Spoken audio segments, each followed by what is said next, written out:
grand gibier, d'une manière générale, se porte plutôt bien, hein, chacun peut le constater dans nos campagnes. Le petit gibier, c'est un petit peu différent. On a le lièvre qui est en plan de chasse et qui est plutôt en voie de développement. Le faisan aussi, il y a des efforts de fait en termes de gestion.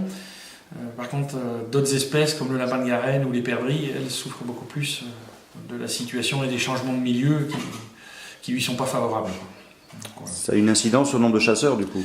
Alors oui, ça a une incidence parce que c'est vrai que c'est l'une des raisons principales pour lesquelles les gens ne renouvellent pas leur permis, en dehors de l'âge et de la santé. Alors aujourd'hui, on est à 7700 permis à peu près en Mayenne, donc en légère baisse tous les ans un petit peu. Pour le monde agricole, l'un des principaux problèmes reste les sangliers. Où est-ce qu'on en est actuellement en termes de prélèvement? Alors donc l'an dernier, on avait une année record en nombre de sangliers puisqu'il y a eu un prélèvement de 3573 sangliers. Aujourd'hui, la tendance, on pourrait penser qu'on a moins d'animaux sur le terrain. Ça se traduit notamment sur moins de dégâts dans les céréales cet été. Un peu moins que les 2 dernières années, semble-t-il, dans les maïs en silage. Il y a ce qu'on appelle les battues anticipées depuis le 15 août, qui ont été très très très nombreuses. Et donc on a des prélèvements quand même inférieurs à ces 2 dernières années. Donc on peut penser que l'effort de régulation de l'année dernière porte ses fruits cette année et la population de sangliers semble déjà avoir baissé sérieusement.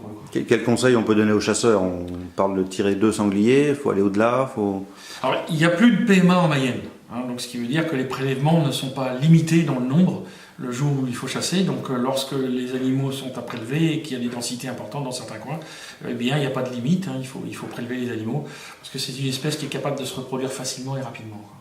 Il y a d'autres nuisibles aussi. Alors en ce moment il y a le classement de certaines espèces nuisibles qui sont pas sans conséquences pour le monde agricole. Je pense à certains, aux corbeaux freux par exemple, ou aux étourneaux, qui sont des espèces qui peuvent poser des problèmes au monde agricole, notamment sur les semis ou sur les silos pour les tourneaux. Si les gens ont subi des dégâts sur ces espèces-là, qu'ils n'hésitent pas, ils peuvent aller sur notre site chasse53.fr où ils peuvent remplir une fiche de déclaration de dommages sur les 3 dernières années, pour nous signaler toutes ces informations-là et qu'on puisse étayer un dossier de demande de classement nuisible. Ça permet d'avoir une bonne connaissance de la situation et de l'impact sur l'activité humaine de ces espèces-là. Et puis dimanche matin, il y aura des chasseurs, il y a aussi des promeneurs, des vététistes, oui. Plein de gens dans la nature en Mayenne. Comment ça se passe tout ça?